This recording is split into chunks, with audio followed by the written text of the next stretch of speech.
जय हिंद दोस्तों, कैसे हैं आप लोग। तो आज हम बात करने वाले हैं साल 2023 में आई एक तेलुगु थ्रिलर फिल्म अथर्वा के बारे में। फिल्म की स्टार्टिंग में हमें करण नाम का बंदा दिखाया जाता है, जैसे कनपट्टी पे किसी ने बंदूक रखी हुई थी और वो उसे मारने वाला था।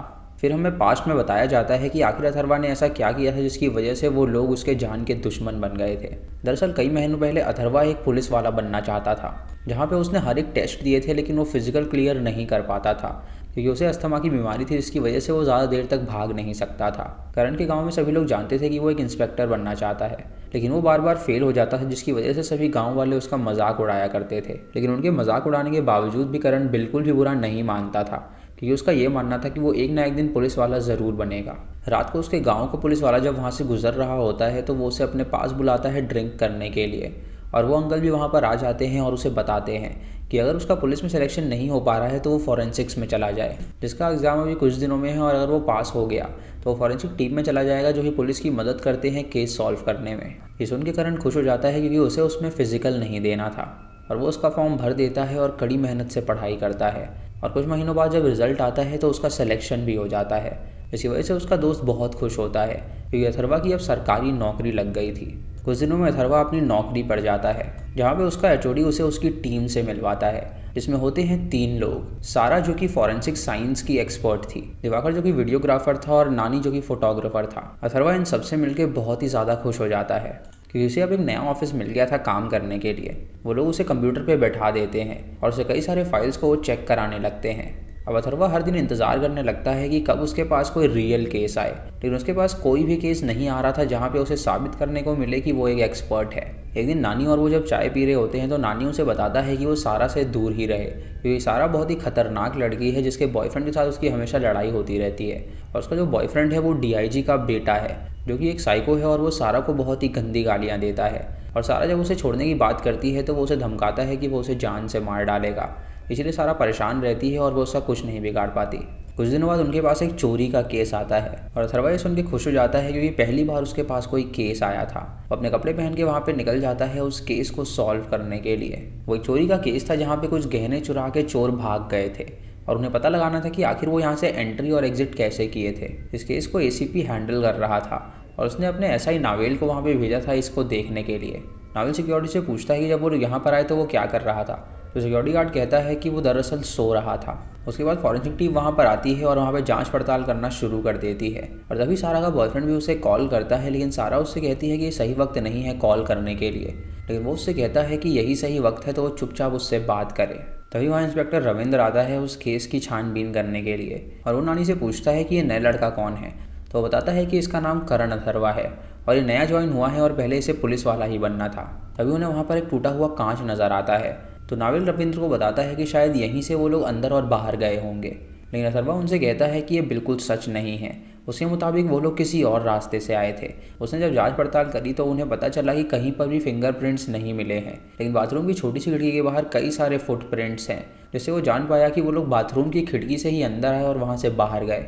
सबसे पहले वो लोग ग्राहक बन के इस ज्वेलरी शॉप में आए थे, जहाँ पे उन्होंने सारा निरीक्षण कर लिया कि कहाँ पे क्या चीज़ रखी हुई है, और उसके बाद उन लोगों ने प्लानिंग करी। उनमें से एक बंदा वॉशरूम में गया और उसने देखा कि उसकी खिड़की काफ़ी वाइड है, जिसकी वजह से वो यहाँ से अंदर बाहर जा सकते हैं।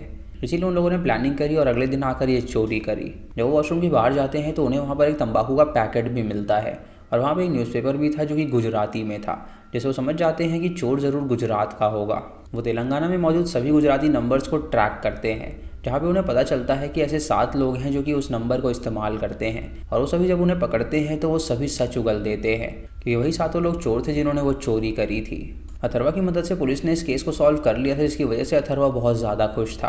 और जब रविंद्र न्यूज़ रिपोर्टर को इंटरव्यू दे रहा होता है तो अथर्वा रिपोर्टर्स में अपने 10 साल पहले प्यार को देखता है, जिसका नाम नित्या था, और कॉलेज टाइम में वो उसे बहुत ही पसंद किया करता था। फिर हमें 10 साल पहले की कहानी दिखाई जाती है जहाँ अथर्वा उस पर ट्राई कर रहा था, लेकिन जब भी वो उसे मन की बात कहने जाता था उसमें ज़रा भी हिम्मत नहीं बचती थी, इसीलिए वो उसे प्यार का इजहार नहीं कर पाता था।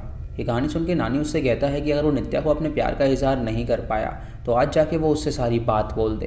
वो उसे नित्या से मिलवाता है जहाँ पे नित्या उसे पहचान जाती है, और वो उससे कहती है कि उसे याद है कि कॉलेज में वो उसका सीनियर हुआ करता था। उसके बाद वो दोनों मिलने लगते हैं और उन दोनों में काफ़ी अच्छी दोस्ती हो जाती है, लेकिन अथर्वा के पास अब भी हिम्मत नहीं आती उसे सच बताने की कि वो उससे प्यार करता है। एक दिन वो दोनों रेस्टोरेंट में कॉफ़ी पी रहे होते हैं, जहाँ पर नित्या उसे बताती है कि अभी उसे उसकी दोस्त जोशनी का कॉल आया था, जो कि एक फेमस एक्ट्रेस है और उसने उसे मिलने के लिए बुलाया है। तो अगर उसे ऐतराज़ ना हो तो वो भी उसके साथ चले उससे मिलने के लिए। ये सुन के अथर्वा तैयार हो जाता है और जब वो दोनों ज्योत्सनी के घर में पहुंचते हैं तो देखते हैं कि ज्योत्सनी और उसका पति शिवा दोनों ही ज़मीन पे पड़े हुए हैं और उन दोनों की गोली से मौत हो गई है और शिवा की हाथ के पास वो गन है। ये देखकर नित्या हैरान हो जाती है और ज्योत्सनी को उठाने के लिए जाती है, लेकिन तभी अथर्वा उसे रोक देता है और उससे कहता है कि ये एक क्राइम सीन है, तो वो इसमें कुछ भी छेड़छाड़ करने की कोशिश ना करे। उसके बाद वो लोग पुलिस को वहाँ पे बुलाते हैं और पुलिस अपनी छानबीन शुरू करती है, लेकिन पुलिस के मुताबिक बंदूक शिवा के हाथ में मिली थी, जिसका मतलब ये था कि पहले उसने अपनी गर्लफ्रेंड को मारा और उसके बाद खुद आत्महत्या कर ली। वो पड़ोसी से भी उनके रिलेशनशिप के बारे में पूछते हैं, तो पड़ोसी उन्हें बताते हैं कि दरअसल उन दोनों में काफ़ी मतभेद चल रहे थे, क्योंकि उन लोगों ने देखा था कि वो एक दूसरे पे काफ़ी चिल्लाया करते थे। अब ये सुन के पुलिस इस कंक्लूजन पे पहुंचती है कि ये एक आत्महत्या का केस है, लेकिन अथर्वा जब वहाँ पे छानबीन करता है तो उसे बिल्कुल भी आत्महत्या का केस नहीं लग रहा था। उसे कहीं ना कहीं ये लग रहा था कि ये सिर्फ मर्डर है। हर जगह न्यूज़ पे ये बताया जाता है कि इस केस को अब पुलिस बंद कर रही है, क्योंकि सारे सबूतों के बाद उन्हें पता चला है कि ये ओपन एंड शट केस है। अगले दिन नित्या पुलिस स्टेशन जाती है, जहां वो रविंदर से कहती है कि ये बिल्कुल भी ओपन एंड शट केस नहीं है। शिवा और ज्योत्सनी एक दूसरे से प्यार करते थे और वो एक दूसरे के बिना नहीं रह सकते थे, और वो सिर्फ र्यूमर्स के बेसिस पे इस केस को बंद नहीं कर सकता, क्योंकि उसका मानना है कि उन दोनों का मर्डर हुआ है। रविंद्र उससे कहता है कि उनके पास कोई भी सबूत नहीं है जिसकी मदद से ये साबित हो सके कि ये मर्डर है, इसीलिए उन लोगों ने इस केस को बंद कर दिया है।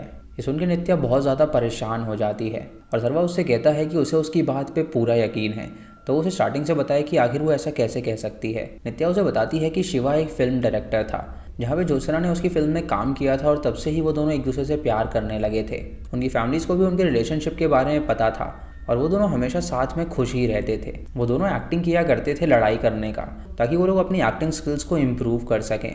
अथर्वा सुन के समझ जाता है कि अगर उनका प्यार इतना ज़्यादा था तो ये तो मुमकिन नहीं हो सकता कि सत्या अपनी गर्लफ्रेंड को ही मारेगा। इधर पुलिस ज्योत्सना के को एक्टर के पास भी पहुंचती है और उसे पूछा जाता है कि क्या उसका रिलेशनशिप ज्योत्सना के साथ चल रहा था या नहीं, तो वो उससे कहता है कि ऐसा कुछ भी नहीं था, वो बस उसकी को स्टार थी और कुछ भी नहीं। दरअसल उस एक्टर ने ज्योत्सना के साथ गलत करने की कोशिश करी थी, लेकिन ज्योत्सना ने उसे इनकार कर दिया था और वो वहाँ से चली गई थी, और तब से ही ये रूमर फैलने लगा था कि वो दोनों रिलेशनशिप में थे। कुछ दिन बाद अथर्वा नानी को लेकर उस क्राइम लोकेशन पे पहुँचता है और उसे बताता है कि कातिल ने कोई ना कोई सबूत वहाँ पे ज़रूर छोड़ा होगा। जब वो वहाँ पर छानबीन करता है तो उसे वहाँ पर एक सरप्राइज़ बॉक्स मिलता है, और जब वो उसे खोलता है तो उसके अंदर एक रिंग थी। उसके बाद वो पुलिस स्टेशन जाता है, जहाँ पे वो एविडेंस चेक करना चाहता था, लेकिन पुलिस वाले उसे मना कर देते हैं एविडेंस दिखाने के लिए। वो उन लोगों को मना लेता है तो वो उसे एविडेंस रूम में ले जाते हैं, जहाँ पे वो सत्या के वॉलेट को देखता है जिसके अंदर एक पर्ची थी, और जब वो उस पर्ची को देखता है तो उसे पता चलता है कि वो उस रिंग का बिल है। जिससे वो समझ जाता है कि सत्या ज्योत्सनी को सरप्राइज़ देना चाहता था, इसीलिए उसने वो रिंग वहाँ पे रखी थी, ताकि जब वो उस रिंग को देखे तो वो सरप्राइज्ड हो जाए। उसके बाद वो दिमाग लगाता है और उसे पता चलता है कि जिस वक्त सत्या अपने शूट से घर के लिए निकला होगा वो ठीक टाइम पे पहुंचा, और सारा टाइम बिल्कुल मैच कर रहा था, जिससे साबित हो रहा था कि उसने गन नहीं खरीदी होगी। उसने कुछ टाइम पहले ज्योत्सना को फ़ोन किया था और बताया था कि वो घर आ रहा है, और जब वो घर पहुंचा तो उसके हाथ में कुछ चाबियाँ थीं, लेकिन वो चाबियाँ उसके एविडेंस बॉक्स में नहीं मिली थी। अब अथर्वा ये बात पता लगाने लगता है कि आखिर वो चाबी कहाँ पर गई।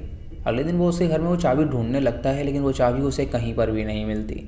शिवा के माँ बाप उसे बताते हैं कि उन्हें ज्योत्सना और उसका रिश्ता मंजूर था, और उन्हें भी पता है कि उन दोनों में कभी भी अनबन नहीं होती थी। अगले दिन शिवा जब अपने काम पर होता है तो उसे ऐसा ही धमकी देता है, जहां वो उससे कहता है कि वो इस केस पे काम करना बंद करे, क्योंकि ये केस अब बंद हो चुका है और रविंद्र सर को और इस बारे में पता चला तो वो उसे सस्पेंड करवा सकते हैं। उसके बाद अथर्वा उस एक्टर का इंटरव्यू देखता है, जहाँ पे वो ज्योत्सनी के बारे में बात कर रहा था। वो कहता है कि वो उसकी को एक्टर थी और उसकी मौत से उसे काफ़ी खेद है।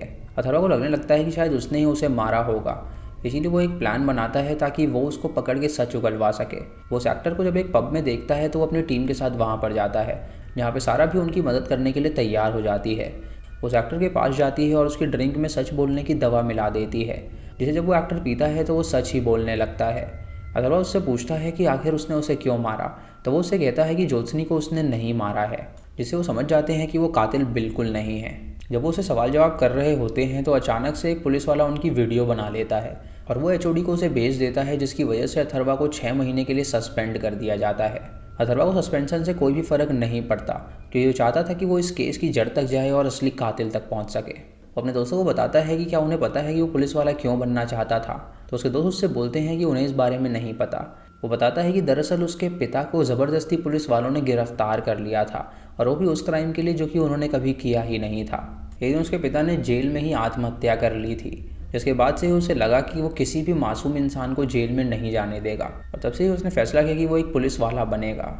अथर्वा नित्या से पूछता है कि ज्योत्सनी ने उसे कितने दिन बाद कॉल किया था, तो वो उसे बताती है करीब 20 दिन बाद उसने उसे कॉल किया था।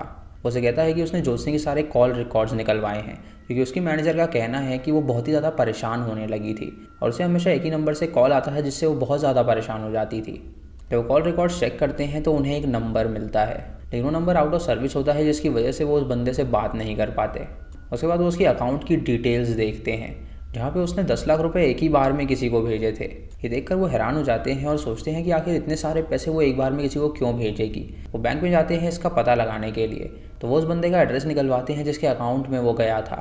और जब वो वहाँ पर पहुँचते हैं तो वैसा कोई बंदा वहाँ पर मौजूद ही नहीं होता, यानी कि वो फेक ID और एड्रेस था। जो वापस जा रहे होते हैं तो अथर्वा को वही सेम बंदा नज़र आता है जो कि बस डिपो में कुछ बेच रहा था। उसे पकड़ते हैं और उससे सच बुलवाते हैं। तो बंदा कहता है ये लड़का उसके पास आया था जिसने उसकी पैसों में मदद करी थी और उसकी फ़ोटो भी ले गया था, और उसने कहा था कि अगर वो बैंक में अकाउंट खुलवाएगा तो वो उसे और पैसे देगा। इसलिए उसने बैंक में नकली अकाउंट खुलवा लिया और उसके बाद से ही वो बंदा वहाँ से चला गया। अब अथर्वा सोचता है कि अगर वो लोग बैंक में गए थे तो CCTV फुटेज में उस बंदे का चेहरा ज़रूर नज़र आ जाएगा।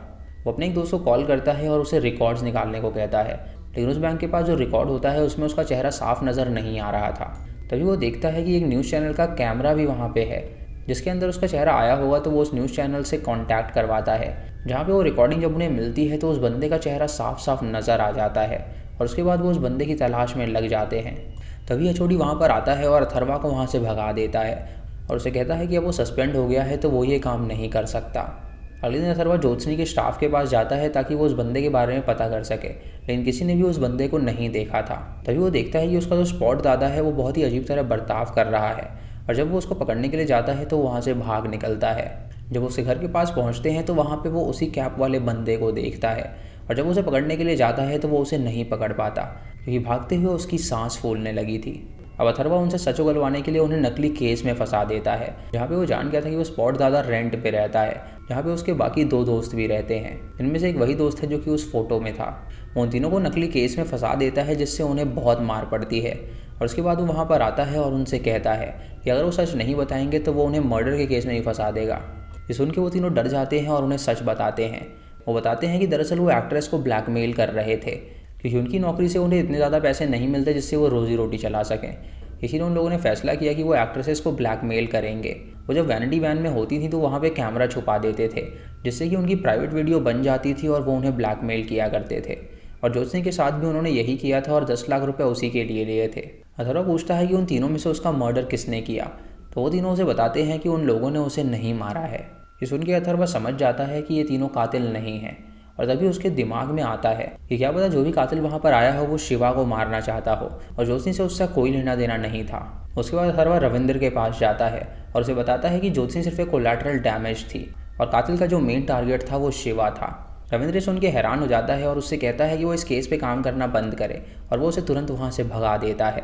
उसके बाद हमें प्रेजेंट का सीन दिखाया जाता है, जहाँ पे अथर्वा को वो गुंडे पकड़ के ले आए थे उसे जान से मारने के लिए, लेकिन तभी अथर्वा उन गुंडों को बुरी तरह पीटता है और वो उस बंदे से उगलवाता है कि आखिर इसके पीछे कौन है। वो बताता है कि SI भी इसमें शामिल है, और वो सभी SI को पकड़ के ले आते हैं और उसे दारू पिला देते हैं, जिसके अंदर उन्होंने सच बोलने की दवाई डाल रखी थी। जब वो SI से पूछते हैं कि आखिर उसने सत्या को क्यों मारा, तो वो बताता है कि वो एक बिजनेसमैन के लिए काम करता है, जिसकी कई सारी फैक्ट्रीज़ हैं लेकिन वो देश को नुकसान पहुंचाती हैं, लेकिन वो फैक्ट्रीज इलीगल हैं और वो बंदा बहुत बड़ा बिजनेसमैन है। उसने एक ऐसी चीज़ बनाई जिससे कि सारी ज़मीनें तबाह होने लगी थी, और उसने सारे ऑफिशियल्स को पैसे भी खिला दिए थे इस प्रोजेक्ट को कंटिन्यू रखने के लिए। जो भी उनके बीच आता था वो उसे मार डालता था, लेकिन विनोद नाम के एक जर्नलिस्ट ने सारी बात पता लगा ली थी और फाइल में रिकॉर्ड कर लिया था। और जो विनोद था वो सूर्या का अच्छा दोस्त था, इसलिए सूर्या जब उससे मिलने आया था तो उसने उसे बिना बताए उसकी की चेन के पेन ड्राइव में सारी फाइल्स को लोड कर दिया था, और उसके बाद वो मारा गया। जब शिवा ने अपने लैपटॉप में उन फाइल्स को खोला तो वो सब देखकर वो हैरान हो गया और तुरंत SI के पास गया और उसे सारी बात बताई, जिससे कि उस SI ने उसे और उसकी वाइफ को मरवा दिया। और ये सारी चीज़ें रिकॉर्ड हो जाती हैं और इंस्पेक्टर रविंद्र अपनी टीम के साथ वहाँ पे मौजूद था, जो कि SI और उस बंदे को गिरफ्तार कर लेता है, और वो उस बिजनेसमैन को भी गिरफ्तार करके अपने साथ ले जाते हैं, जिससे कि शिवा पे लगाए हुए सारे इल्ज़ाम रद्द हो जाते हैं और वो इनोसेंट साबित होता है। उसके बाद हमें कुछ महीने बाद की कहानी दिखाई जाती है। जहाँ अथर्वा ने दोबारा ड्यूटी ज्वाइन कर ली थी और उसे कॉल आता है सारा के घर आने के लिए। जब वो सारा के घर पहुँचता है तो वहाँ पे उसे सारा की लाश मिलती है जिसकी गर्दन गायब थी और उसे कांच पे लिखा हुआ था कि अथर्वा मैं तुम्हारे लिए आ रहा हूँ। ये देखकर अथर्वा हैरान हो जाता है और इसी के साथ ये मूवी यहीं पर ख़त्म हो जाती है। तो दोस्तों ये थी इस फिल्म की कहानी। आपको इसी कहानी कैसी लगी आप हमें कमेंट सेक्शन में ज़रूर बताइएगा। चैनल पे नए हैं तो इसे सब्सक्राइब करें और बेल आइकन दबाएं नोटिफिकेशंस के लिए। और दोस्तों वीडियो को लाइक और शेयर करना बिल्कुल मत भूलिएगा। तो मैं मिलता हूँ आपको अगली वीडियो में, तब तक के लिए जय हिंद।